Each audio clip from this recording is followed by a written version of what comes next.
The old lighthouse keeper, Silas, swore the fog wasn't natural. It wasn't the thick, damp kind that rolled in off the sea. This fog was cold, a bone-deep chill that seeped into your marrow. And it smelled wrong, like brine and something else. Something metallic, like old blood.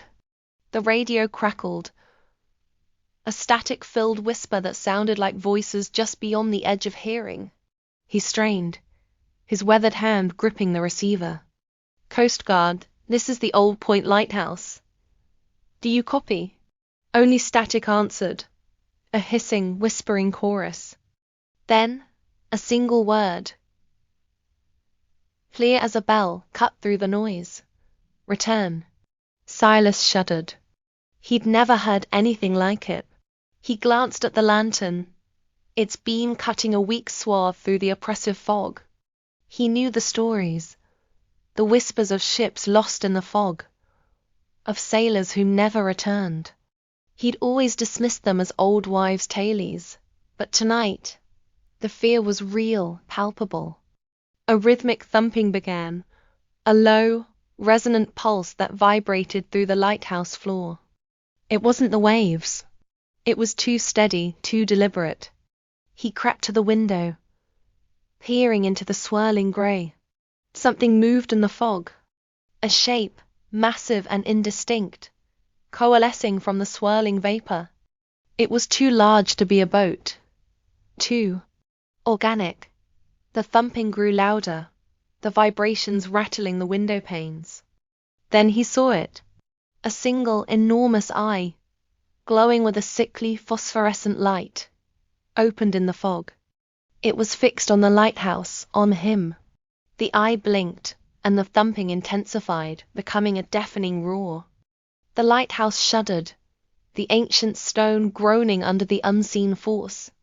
Silas scrambled for the emergency flare gun, his hands shaking. He aimed at the eye, his finger trembling on the trigger. He fired. The flare burst, illuminating the fog in a blinding flash. For a moment, he saw it clearly. A colossal, tentacled form, its skin glistening and slick, stretching out from the depths of the fog. It was a monstrous thing, a creature of the deep, its form a grotesque parody of life. The eye narrowed, and a wave of icy dread washed over Silas.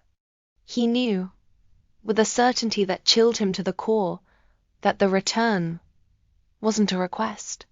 It was a command. The creature's tentacles lashed out, shattering the lighthouse windows, the glass raining down like shards of ice. Silas screamed, the sound lost in the roar of the fog and the monstrous thumping. He knew he couldn't escape.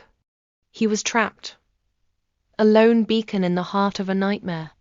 The last thing he saw before the darkness consumed him was the creature's maw opening, a vast gaping chasm filled with rows of razor-sharp teeth, and the single glowing eye, burning with an ancient malevolent hunger. The fog swallowed the lighthouse whole, and the thumping faded, leaving only the sound of the waves, and the faint, whispering static of the radio, still repeating the single chilling word, "Return."